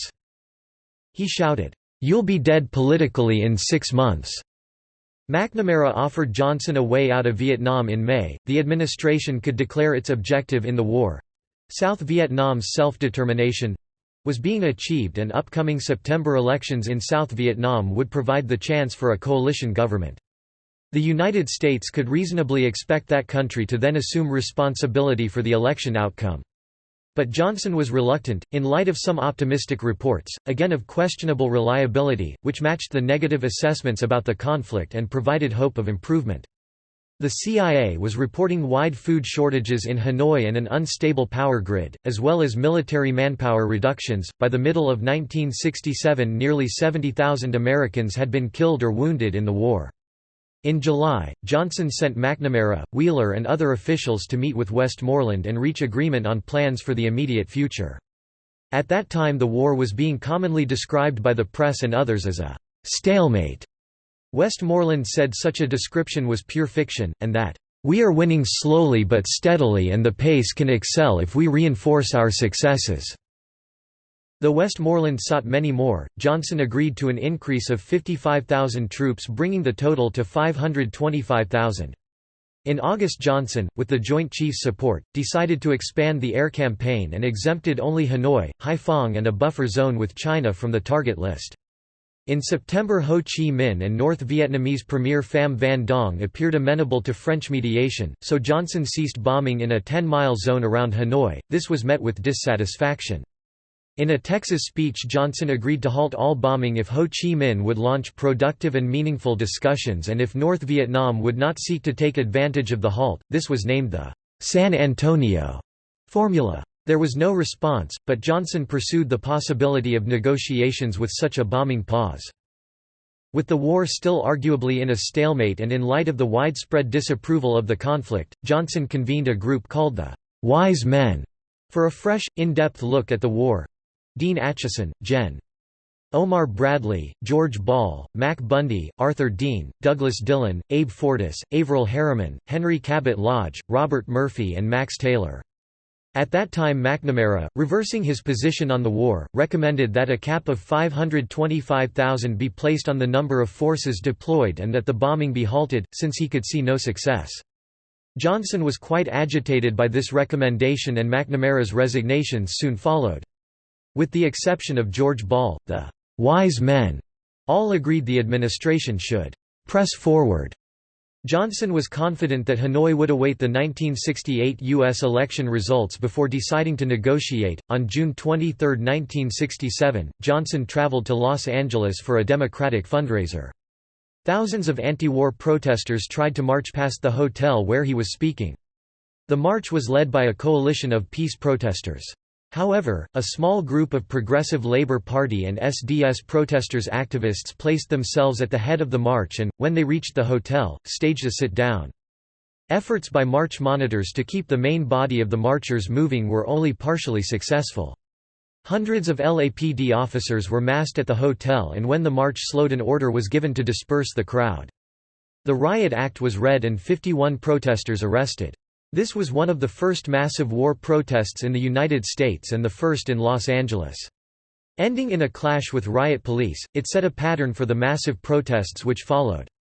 Due to the size and violence of this event, Johnson attempted no further public speeches in venues outside military bases. With the ever increasing public protests against the war, in October Johnson engaged the FBI and the CIA to investigate, monitor, and undermine anti-war activists.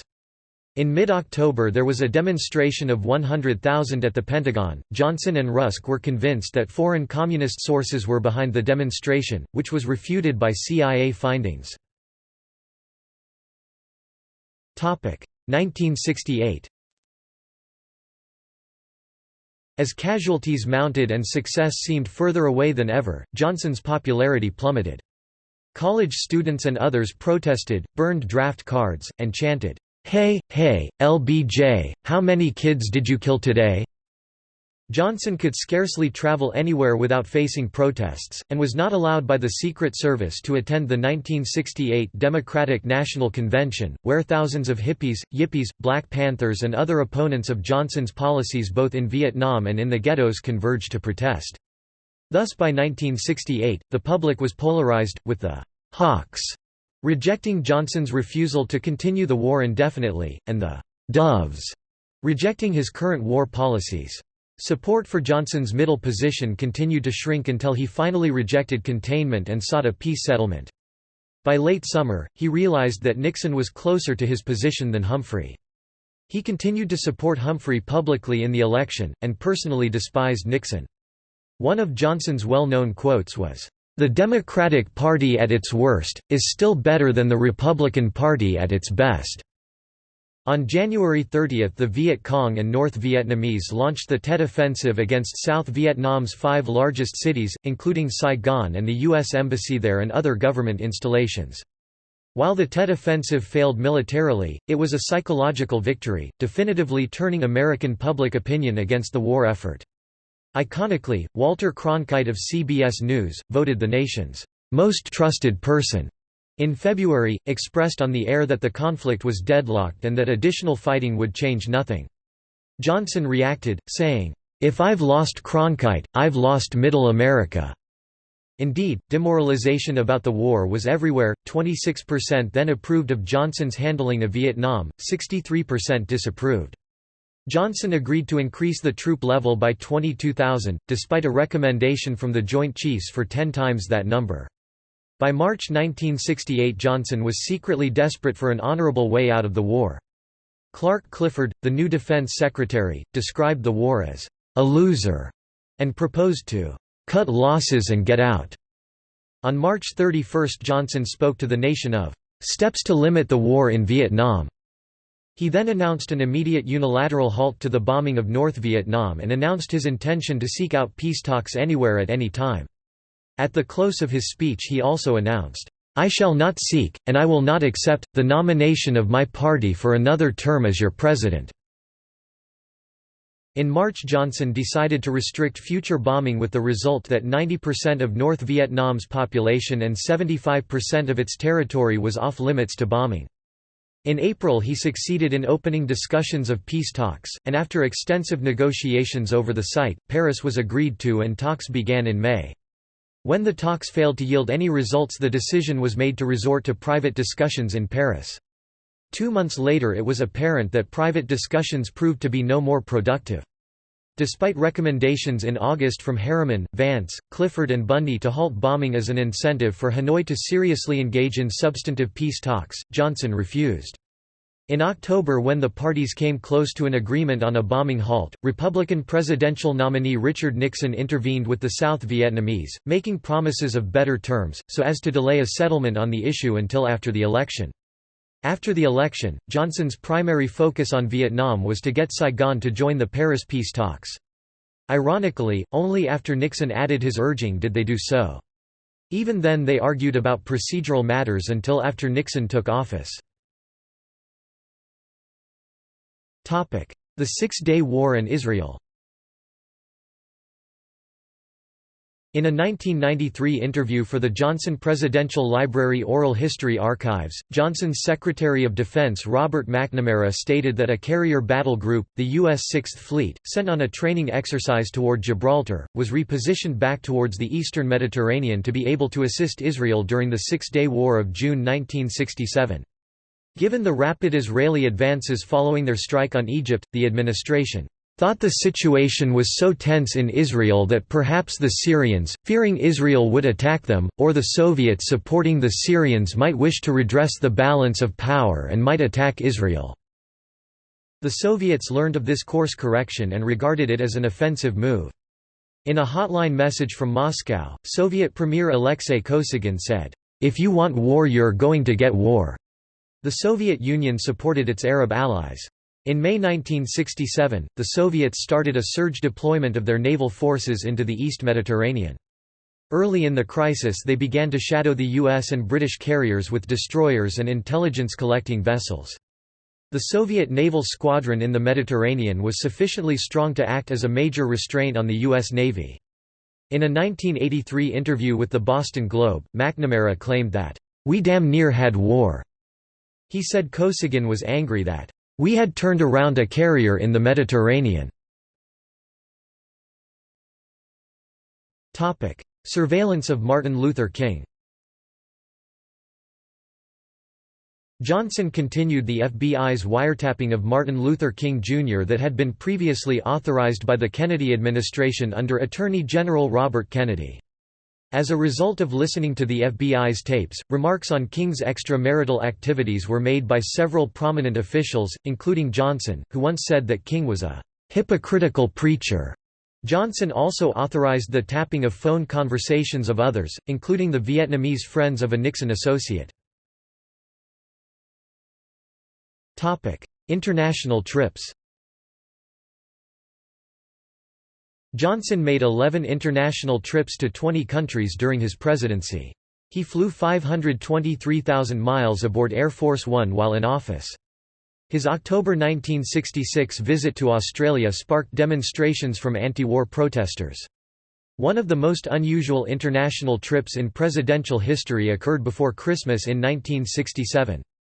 The President began the trip by going to the memorial service for Australian Prime Minister Harold Holt, who had disappeared in a swimming accident and was presumed drowned. The White House did not reveal in advance to the press that the President would make the first round the world presidential trip. The trip was 26,959 miles completed in only 112.5 hours 7 days. Air Force One crossed the equator twice, stopped in Travis Air Force Base, Calif., then Honolulu, Pago Pago, Canberra, Melbourne, Vietnam, Karachi and Rome. 1968 presidential election. As he had served less than 24 months of President Kennedy's term, Johnson was constitutionally permitted to run for a second full term in the 1968 presidential election under the provisions of the 22nd Amendment. Initially, no prominent Democratic candidate was prepared to run against a sitting president of the Democratic Party. Only Senator Eugene McCarthy of Minnesota challenged Johnson as an anti-war candidate in the New Hampshire primary, hoping to pressure the Democrats to oppose the Vietnam War. On March 12, McCarthy won 42% of the primary vote to Johnson's 49%, an amazingly strong showing for such a challenger. 4 days later, Senator Robert F. Kennedy of New York entered the race. Internal polling by Johnson's campaign in Wisconsin, the next state to hold a primary election, showed the president trailing badly. Johnson did not leave the White House to campaign. By this time Johnson had lost control of the Democratic Party, which was splitting into 4 factions, each of which generally disliked the other 3. The first consisted of Johnson and Humphrey, labor unions, and local party bosses led by Chicago Mayor Richard J. Daley. The second group consisted of students and intellectuals who were vociferously against the war and rallied behind McCarthy. The third group were Catholics, Hispanics and African Americans, who rallied behind Robert Kennedy. The fourth group were traditionally segregationist white Southerners, who rallied behind George C. Wallace and the American Independent Party. Vietnam was one of many issues that splintered the party, and Johnson could see no way to win the war and no way to unite the party long enough for him to win re-election. In addition, although it was not made public at the time, Johnson became more worried about his failing health and was concerned that he might not live through another 4-year term. In 1967, he secretly commissioned an actuarial study that predicted he would die at 64. Therefore, at the end of a speech on March 31, 1968, he shocked the nation when he announced he would not run for re-election by concluding with the line, "I shall not seek, and I will not accept, the nomination of my party for another term as your president." The next day, his approval ratings increased from 36% to 49%. Historians have debated the factors that led to Johnson's surprise decision. Schessel says Johnson wanted out of the White House but also wanted vindication. When the indicators turned negative, he decided to leave. Gould says that Johnson had neglected the party, was hurting it by his Vietnam policies, and underestimated McCarthy's strength until the very last minute, when it was too late for Johnson to recover. Wood said Johnson realized he needed to leave in order for the nation to heal. Dalek says that Johnson had no further domestic goals, and realized that his personality had eroded his popularity. His health was not good, and he was preoccupied with the Kennedy campaign. His wife was pressing for his retirement, and his base of support continued to shrink. Leaving the race would allow him to pose as a peacemaker. Bennett, however, says Johnson had been forced out of a re-election race in 1968 by outrage over his policy in Southeast Asia. After Robert Kennedy's assassination, Johnson rallied the party bosses and unions to give Humphrey the nomination at the 1968 Democratic National Convention. Personal correspondences between the president and some in the Republican Party suggested Johnson tacitly supported Nelson Rockefeller's campaign. He reportedly said that if Rockefeller became the Republican nominee, he would not campaign against him and would not campaign for Humphrey. In what was termed the October Surprise, Johnson announced to the nation on October 31, 1968, that he had ordered a complete cessation of all air, naval and artillery bombardment of North Vietnam, effective November 1, should the Hanoi government be willing to negotiate, and citing progress with the Paris peace talks. In the end, Democrats did not fully unite behind Humphrey, enabling Republican candidate Richard Nixon to win the election. Administration and cabinet.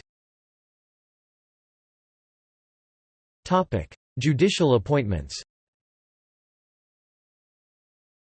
Johnson appointed the following justices to the Supreme Court of the United States: Abe Fortas 1965, Thurgood Marshall 1967, the first African American. Johnson anticipated court challenges to his legislative measures in 1965, and thought it advantageous to have a «mole» in the Supreme Court who he thought could provide him with inside information, as he was able to get from the legislative branch.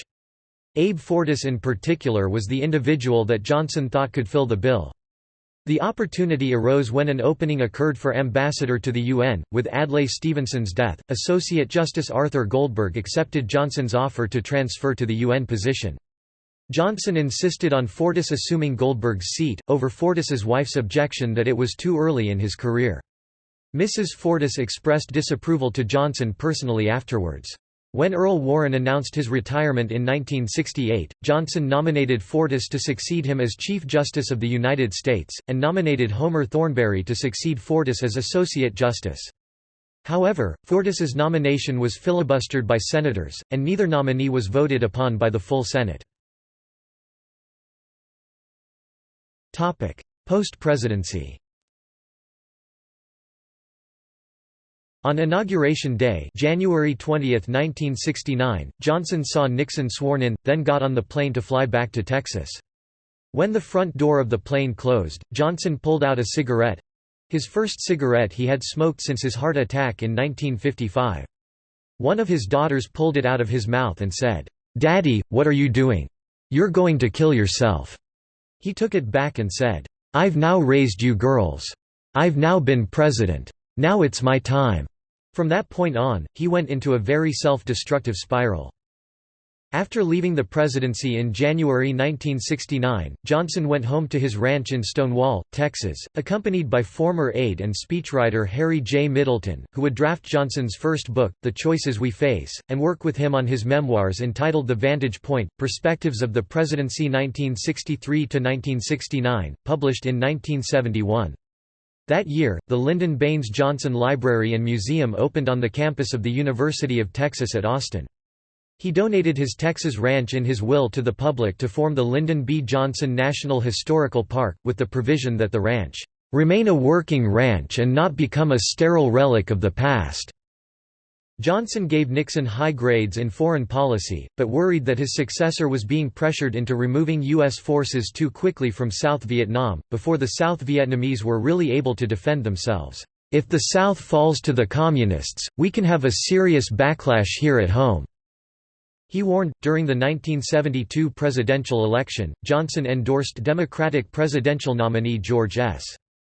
McGovern, a senator from South Dakota, although McGovern had long opposed Johnson's foreign and defense policies. The McGovern nomination and presidential platform dismayed him. Nixon could be defeated, "if only the Democrats don't go too far left," he had insisted. Johnson had felt Edmund Muskie would be more likely to defeat Nixon, however, he declined an invitation to try to stop McGovern receiving the nomination as he felt his unpopularity within the Democratic Party was such that anything he said was more likely to help McGovern. Johnson's protégé John Connally had served as President Nixon's Secretary of the Treasury and then stepped down to head Democrats for Nixon, a group funded by Republicans. It was the first time that Connally and Johnson were on opposite sides of a general election campaign. Heart issues. In March 1970, Johnson suffered an attack of angina and was taken to Brooke Army General Hospital on Fort Sam Houston in San Antonio. He was urged to lose a considerable amount of weight. Johnson had grown dangerously heavier since leaving the White House, gaining more than 25 pounds 11 kilograms and weighing around 235 pounds 107 kilograms. He had also resumed smoking after nearly 15 years without having done so, which contributed further to his health problems. The following summer, again gripped by chest pains, he embarked on a crash water diet, shedding about 15 pounds 6.8 kilograms in less than a month. In April 1972, Johnson fell victim to a second heart attack while visiting his daughter, Linda, in Charlottesville, Virginia. "I'm hurting real bad," he confided to friends. The chest pains hit him nearly every afternoon—a series of sharp, jolting pains that left him scared and breathless. A portable oxygen tank stood next to his bed, and he periodically interrupted what he was doing to lie down and don the mask to gulp air. He continued to smoke heavily, and, although placed on a low-calorie, low-cholesterol diet, kept to it only in fits and starts. Meanwhile, he began experiencing severe abdominal pains. Doctors diagnosed this problem through X-rays as diverticulosis—pouches of tissue forming on the intestine. His condition rapidly worsened and surgery was recommended, so Johnson flew to Houston to consult with heart specialist Dr. Michael DeBakey. DeBakey discovered that even though two of the former president's coronary arteries were critically damaged, the overall condition of his heart was so poor that even attempting a bypass surgery would likely result in fatal complications. Death and funeral. With Johnson's heart condition now diagnosed as terminal, he returned home to his ranch outside San Antonio.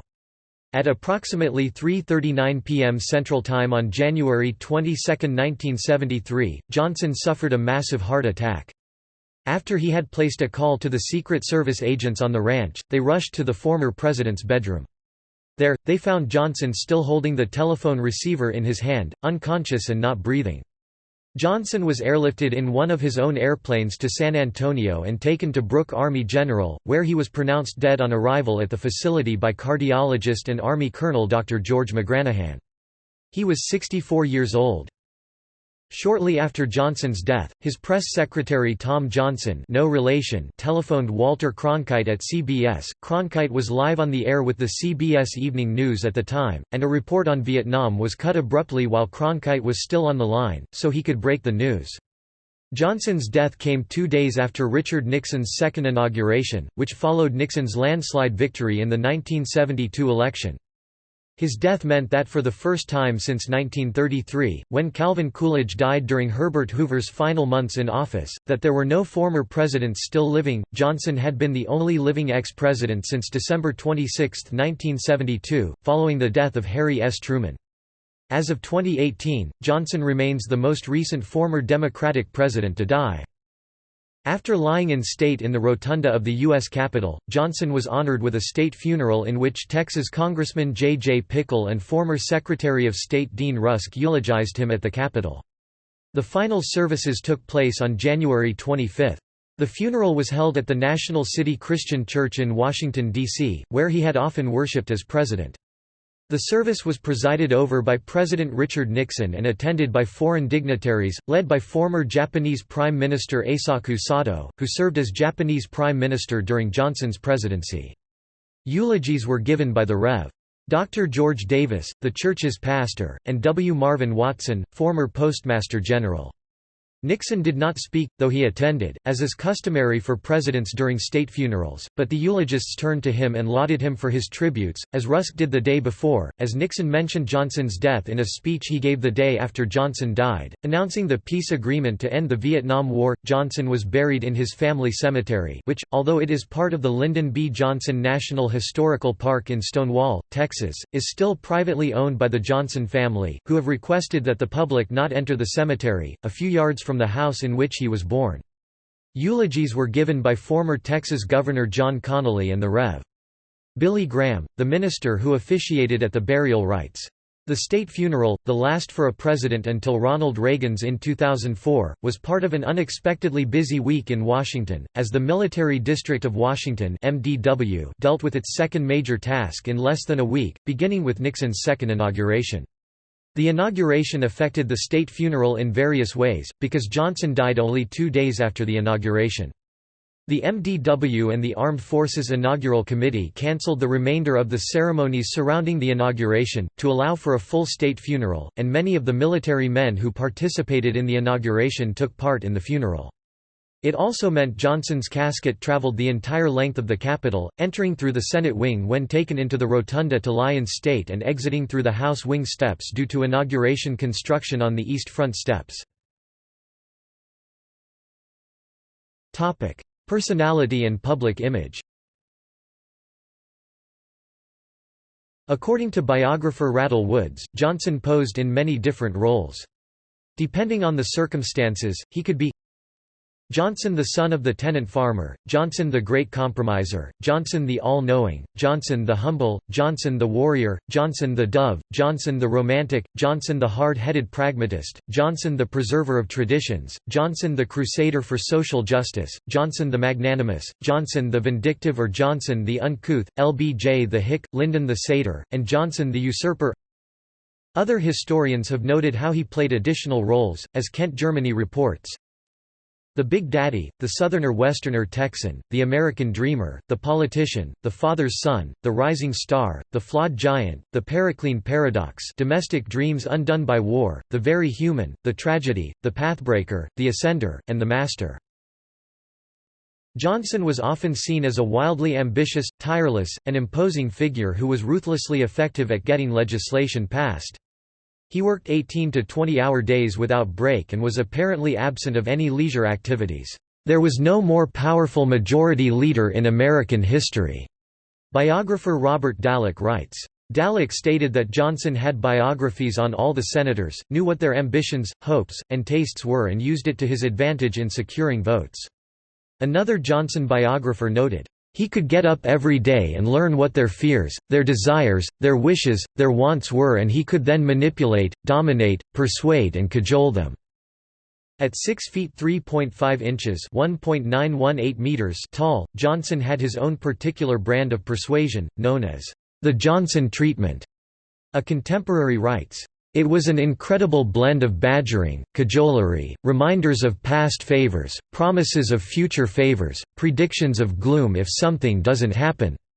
When that man started to work on you, all of a sudden, you just felt that you were standing under a waterfall and the stuff was pouring on you."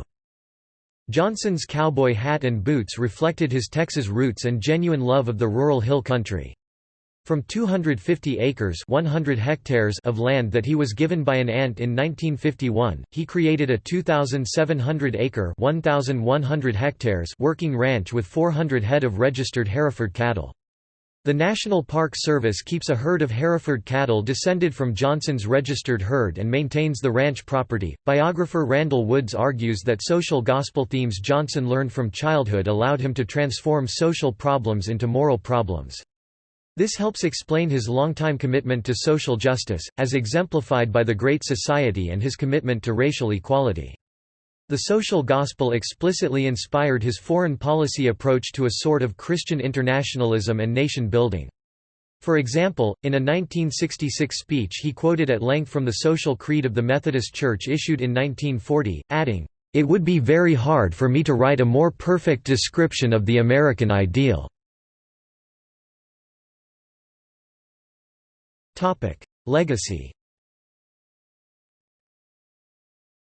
History has viewed Johnson both through the lens of his historic legislative achievements, and his lack of success in the Vietnam War. His overall rating among historians has remained relatively steady over the past 35 years, and his average ranking is higher than any of the 8 presidents that followed him. Although similar to Reagan and Clinton, the Manned Spacecraft Center in Houston was renamed the Lyndon B. Johnson Space Center in 1973, and Texas created a legal state holiday to be observed on August 27 to mark Johnson's birthday.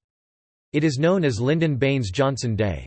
The Lyndon Baines Johnson Memorial Grove on the Potomac was dedicated on April 6, 1976. The Lyndon B. Johnson School of Public Affairs was named in his honor, as is the Lyndon B. Johnson National Grassland.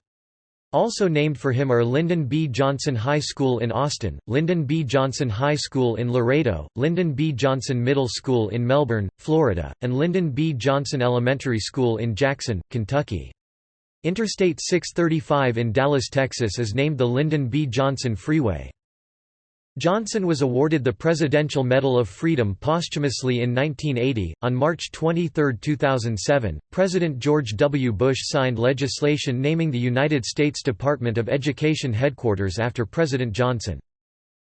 Major legislation signed 1963, Clean Air Act of 1963, Higher Education Facilities Act of 1963, Vocational Education Act of 1963, Civil Rights Act of 1964, Urban Mass Transportation Act of 1964, Wilderness Act 1964, Nurse Training Act of 1964, Food Food Stamp Act of 1964 Economic Opportunity Act 1964, Housing Act of 1965 Higher Education Act of 1965 Older Americans Act 1965, Coinage Act of 1965 Social Security Act of 1965 Voting Rights Act of 1965 Immigration and Nationality Services Act of 1965 Animal Welfare Act of 1966 Freedom of Information Act FOIA 1967, Age Discrimination in Employment Act 1967, Public Broadcasting Act of 1968, Architectural Barriers Act of 1968 Bilingual Education Act 1968, Civil Rights Act of 1968 Gun Control Act of 1968 Topic Significant regulatory changes 1968, FCC creates National Emergency No. 911 Topic Gallery Topic See also Topic Footnotes Topic References Topic Works cited Topic Further reading Topic External links Presidential Library and Museum White House Biography United States Congress. Lyndon B. Johnson id. J000160. Biographical Directory of the United States Congress. The Presidential Recordings of Lyndon B. Johnson Digital Edition Appearances on C-SPAN Life Portrait of Lyndon B. Johnson, from CSPAN's American Presidents, Life Portraits, November 12, 1999 Works by or about Lyndon B. Johnson at Internet Archive Works by Lyndon B. Johnson at LibriVox public domain audiobooks Lyndon B. Johnson collected news and commentary.